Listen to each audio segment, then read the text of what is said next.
Hi everyone, so today I've got a deck profile breakdown on Zamasu Fused. This is the leader I've been laddering with the most, and I found the most success with. Um, I will have to give a shout out to Doc, whose channel I'll leave in the description. I found his insights about Zamasu very helpful, and he is the dude who's been playing blue the longest than anyone. Right, I feel like that's it. That's his color. But yeah, a lot of his insights I found very helpful, and like his opinions and his playstyle was quite cool. Obviously, I tailored this more to my playstyle, which has been more focused on starving the opponent and just um, taking advantage of how many cards that are cantrips in blue. Like having 8 defensive cantrips and then having 12 cards that can draw me cards whilst allowing me to defend myself, I think is really good. So I built my deck with that in mind, since like out of the 5 colors in the game, I feel like you only have a bad matchup into androids. Androids is a deck you can't starve, you need to kill them. So against everything else though, that's been popular on the ladder, on in the client, Beerus, Margin Boot, Evil, Baby, like these are the cards these are the leaders you just want to actively starve anyway. Like Beerus, I feel very comfortable just starving them and not preventing them from awakening in general. Majin Evil is not a very scary deck if they don't get that double swinging with the leader. And then like Baby, right? If they're not awakened, if they're the real version and they're not awakened, the deck doesn't do anything. The generic version has a lot better cards that they can play that can help them get there to end the game. But once again, if they're not comboing off their rested cards, the deck's a lot less scary to deal with, and you can just micromanage them a lot easier. So with that in mind, we are playing 60 cards. Because we are playing 60 cards, having multiple cards that draw me cards is very important.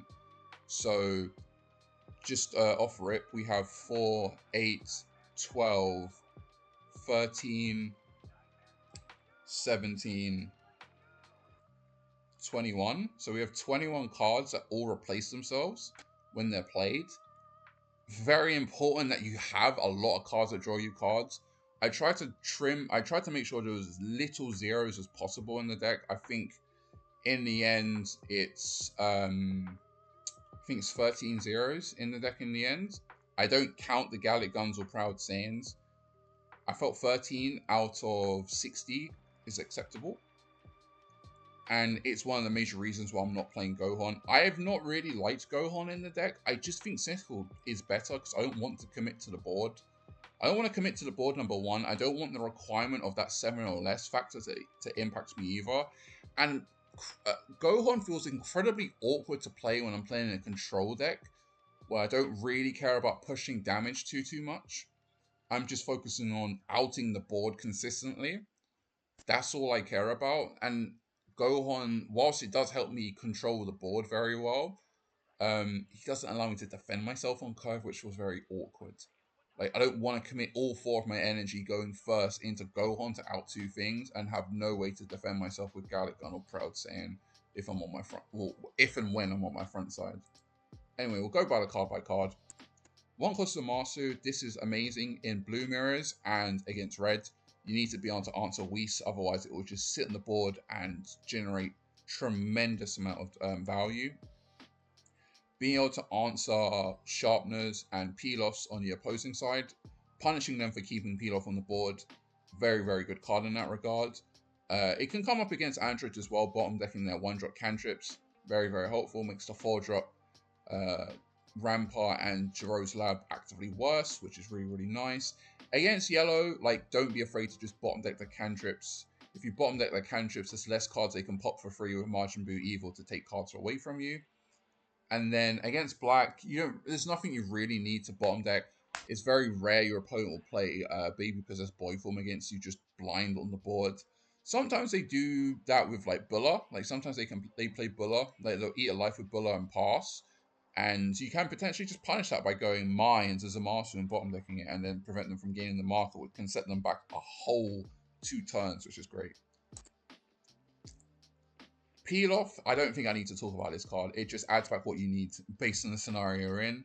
It's either adding back himself or a 10k, or it's adding back himself, a 10k that you need that's going to be a form of removal or utility, or it's adding you a draw cards. Or Final Hope Slash because it can, right? It's just overall an amazing card. Nothing more to say. Goten I have at 4 because I want to be able to always answer like Trunks super rare against black. I think that's really important. Also being able to answer Frieza 2-drop in yellow I think is also very important. That card can generate a lot of tempo against you if it just sits on the board. And I'd rather bounce it back and the opponent has to commit into another copy of it than it just sits sitting on the board and they get to play something else that furthers their game state, right? Bouncing Videl is also fine. Like in the mirrors, like bouncing Videl can also be fine, especially if like you commit to swinging into it for a high number. I'd rather be forced to play the Videl down again than it just sit on the board and they get a free draw from it. My synergizes quite well with any form of removal we have. Sinister Sickle, bottom decking a 5-drop feels amazing. Zamasu, as we previously mentioned before, bottom decking 2s. Goten, potentially to bounce back 3s. And then Trunks, usually the last one, to bounce back, like, in the worst case scenario, desperate, we can bounce back 6 cost Vegito, Goku Black, or Secret Rare Goku in red. Golden Frieza as well. It's actually come up, like bouncing back a Golden Frieza with my Trunks. Usually Sinister Sickle's the big one though. Like, Galactic Donut. Like, if I'm on like 4 energy, I can just Galactic Donut like a problem card that's on the board that's a 4 cost. Then the following turn, when they commit a 5 cost, I can just play mine, target the 5 cost, and then Sinister Sickle both of those cards away. It's why she's only at 2. Just a very good she's just a very good utility card. If I don't need her, she just gets charged or comboed off. Cantrip. It's an Earthling. That's the most important thing about it. Marin is the best blue cantrip in the game currently, I think. Being able to see the next thing you're about to draw and then decide whether you need it or not is just amazing, as long as you keep to the 7 or less clause. Recurable once again, just overall a house. I like playing 1 copy of Zamasu just to be able to filter dead Galactic Donuts from my hand, or like filter Final Hope Slash because I don't need it, or potentially get rid of like dead Vegetos. Like, I just want to be able to always filter the zeros from my hand. It's also a very good house in the mirror match because your opponent can't remove this.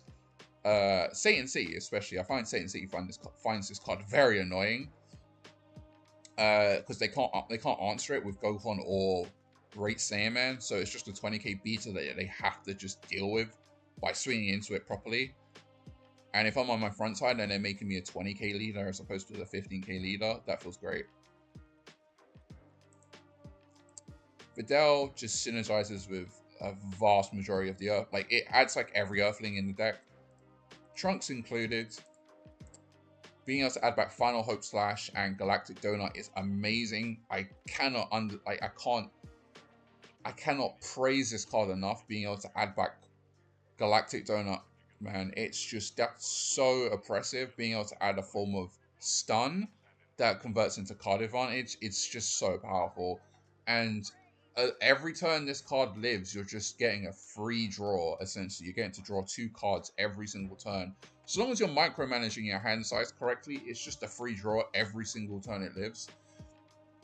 This card is amazing. I don't think there's anything more to say about Videl. We just know how good it is. A card that people haven't been playing around with too much, I've seen, is the Promo Goku. It's basically just another body that replaces itself, which I've found very, very helpful in a deck where I'm just focused on removal and starving/stalling the opponent. And this card does help with that. Like, I gain a card whilst taking a card away from them by swinging into their bodies. Has been very, very good. Like I said before, when you're playing a 60 card deck, you need to take any form of card draw that's efficient as possible. It's just very important that you can do so. So, like, if I have to choose between playing this or Videl, I would usually just choose the Goku Mini DA. Like, if my opponent hasn't swung with any cards on the board, and I'm starving that leader specifically, I'll just play the Goku Mini DA, replace itself, and pass. I've just found that very useful when I want to do the stalling strategy against certain leaders. Nothing really more to say about it. It's just been a very cool utility card that I've been playing around with, I can't lie. So I will shout out Doc for this recommendation. I think he was playing it in his Vegeta deck, and like I saw it, and I was like, oh, I could play this in Zamasu, bro. It seems really good.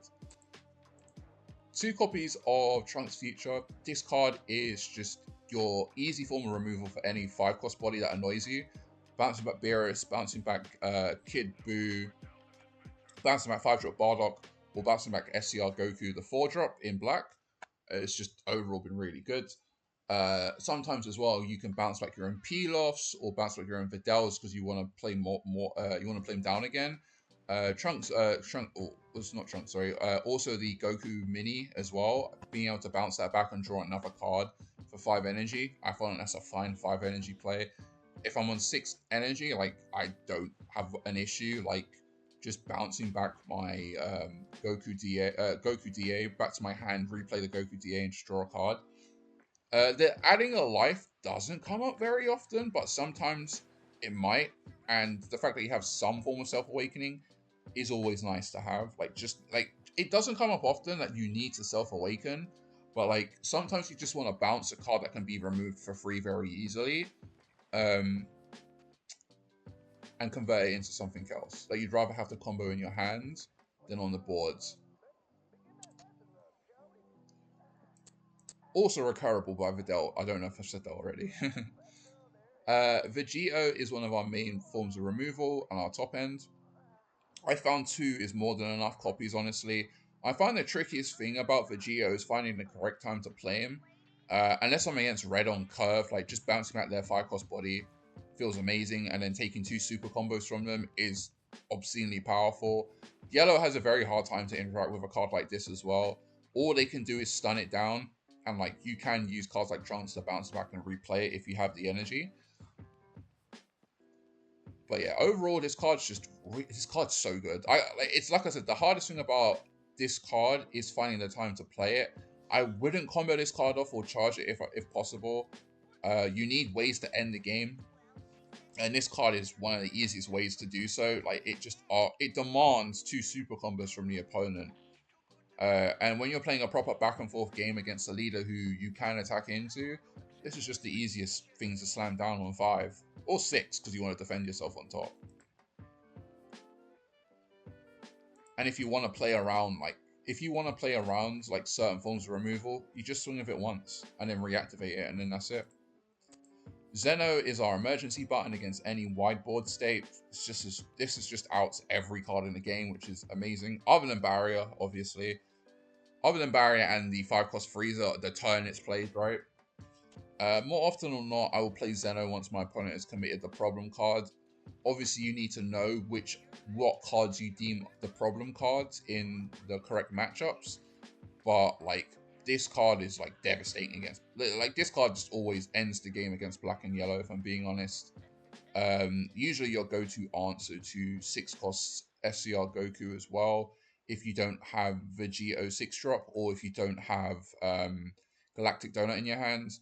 Like if you have Galactic Donut in your hand and Zeno, depending on what your opponent's board state is, like I would rather just Galactic Donut the 6-cost Goku, then let them commit more cards to the board the following turn, then Zeno away the board. 2 6-cost Vegeta Secret Rares to just end the game. This card's amazing. I don't think I really need to explain why this card is very, very good. This card is the main reason we are playing 60 cards, because I don't want to mill too many good cards when I'm playing 50. If I'm playing a more proactive deck, then that effect won't really matter too much. But when I'm playing a control deck, that effect does matter. So I want to play 60 cards for that reason. You're usually only playing this to end the game, once again, unless you can find an efficient time to play it on curve. I would usually not play this card unless I have at least 2+ super combos in my hand, because I'm very wary of just milling my super combos away.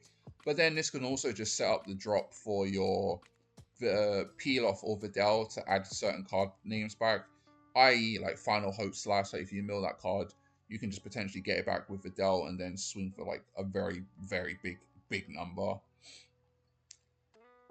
So not every card is going to waste, but yeah, like I said, like I usually only play this card once. I've seen at least 2 supers in my hand, like 2+ supers in my hand. I don't want to mill them. This can also bounce stages, by the way. Like, I don't know if people know that, but this it's one card in the battle area, and stages do count. 4 supers, 1 copy of Final Hope Slash. This is just a very easy way to push damage very efficiently. The later the game goes on, the stronger this card gets, honestly. It's very easy to close out the game with this card with your leader once you're awakened, because you're swinging 45k, which demands 50 from the opponent. And the fact that the cards that can add this card back from the drop, Videl and Pilaf, are targets that you can bounce back to replay them to add this card back, and then just keep pushing damage for as long as you need to kill the opponent. Very good cards. Galactic Donor and Proud Saiyan are my defensive cards. Proud Saiyan I'd usually always recommend you play over Galactic Donor if you can. Primarily just because you don't want this card to rot in your hand on your turn, because you can't utilize it on your turn, whereas Galactic Donut you can always can.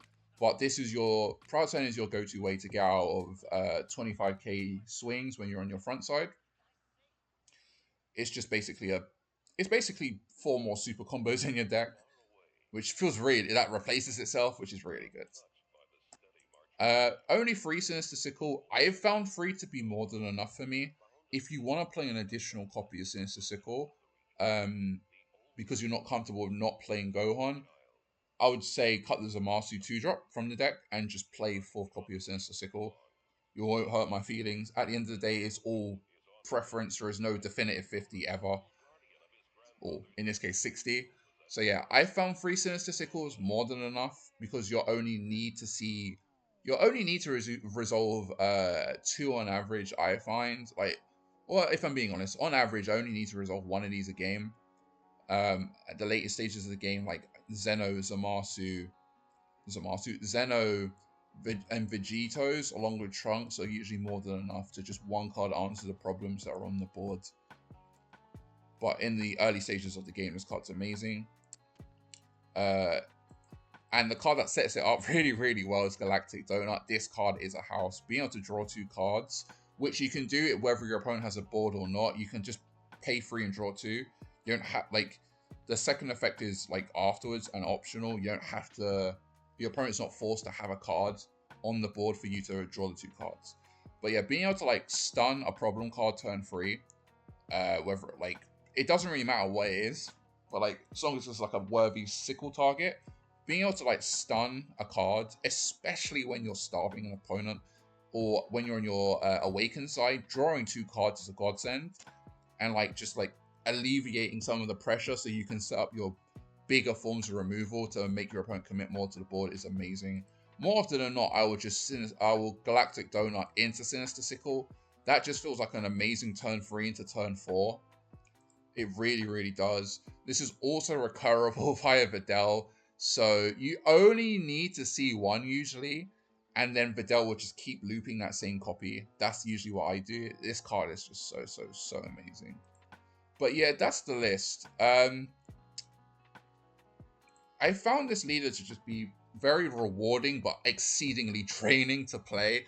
Like, the mental fatigue of playing this deck is real, but I can't deny the power of this deck. You can play it however you want. If you don't want to play a Storley version, just play 50 cards, bro. Like I said, you won't hurt my feelings. I will leave a link to Doc's channel in the description below if you want to see a dedicated blue play, because he did take this to Nats as well, American Nats, right? If you want to see someone else play this at like super high level. But like, I thoroughly have enjoyed this leader on the ladder, if I'm being honest. I can only usually handle like 1 game a day on the client with this, but I can't deny, like, this leader is just very, very powerful right now. Debatably only has 1 bad matchup this format, I think, which is like, which is just Androids. I feel like Androids is the only deck that this deck suffers against. And even then, there's still somewhat of a chance, not a very high chance, but there's still somewhat of a chance you can beat it.